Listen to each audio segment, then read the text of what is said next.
Masquera say Mahere Zimbabwe, welcome to our channel Zim Confessions and Deep Secrets. Kana karike kutanga kukuya paneno channel, please don't forget to subscribe. Kana uchingo wagara waka subscriber, don't forget to comment and share this video.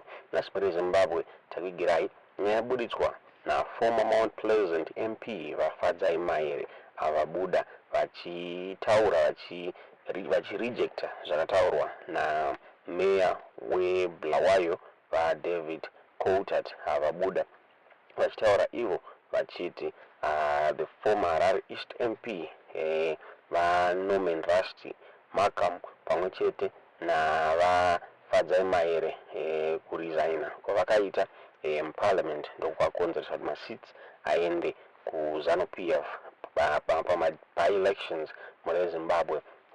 Mahere na Markham vakaelectwa as MPs for Mount Pleasant and Harare East in August 2023. Elections August 2023 vakaresigna from the Parliament in solidarity with the party's former leader Nelson Chamisa avakakwita Mbuswa 23 January vachitaura ivo vachiti bato reCitizens Coalition for Change ranga infiltratwa neZANU-PF. So by-elections akaitwa Mbuswa 27 April Kevin Mutimbanyoka vakaelectwa as the MP for Harare East, then George Mashavani vakaelectwa for the Mount Pleasant National Assembly seat muri Zimbabwe. So David Coltart vakabuda vachikomenta on an article yakabuda ichitaura ichiti parliamentary seats have now gone to ZANU-PF thanks to sengezo shavangu David Coltart vakabuda vachitaura ivo vachiti vaMahere na Markham vakasarenda maseats aya kuZANU-PF. Vakabuda vakati with respect, this isn't factual. These two seats went to ZANU-PF because two distinguished MPs resigned on their own accord. Whilst of course Shabangu was a contributing factor, Democrats handed these seats to ZANU-PF on a platter.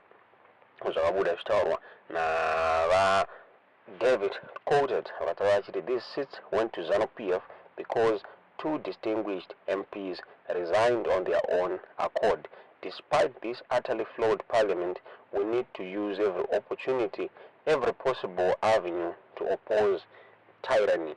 In the absence of other viable non-violent options, my own opinion, and it is just that, an opinion, is that we have no choice but to use every possible peaceful avenue to speak truth to power. Zvakonzwa kuti Fadzayi Mahere abude achiresponda kuna Coltart akabuda achitaura achiti is ingenious, reminding him of the chronology of events that led to the resignations, which include the abduction and torture of CCC MP Ngadziore by suspected state agents. And have you already forgotten the events that led to the resignation?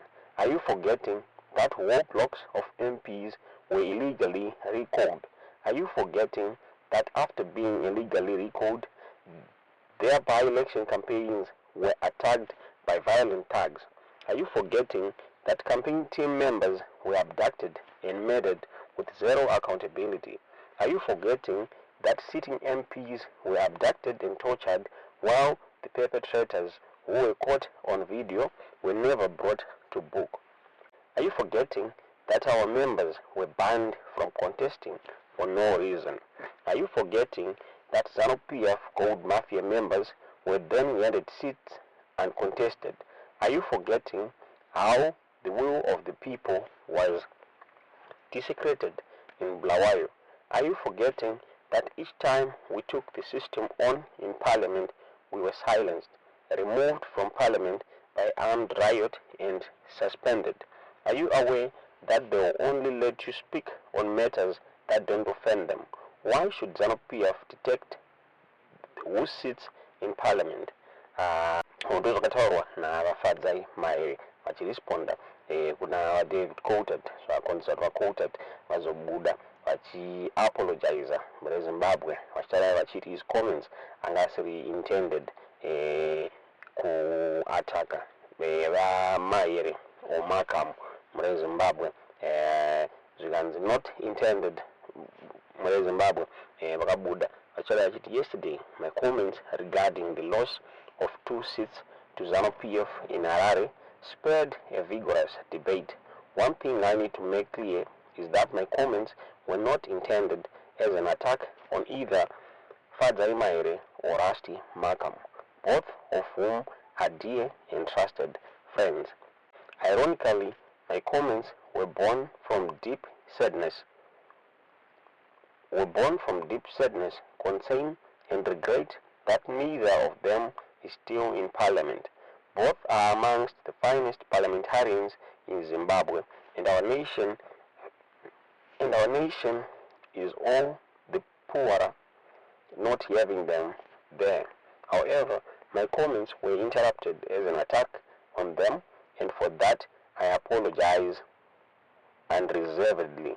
Whilst I disagree with the policy of withdrawing from hard-won spaces in general, I shouldn't, by inference, have criticized them in particular.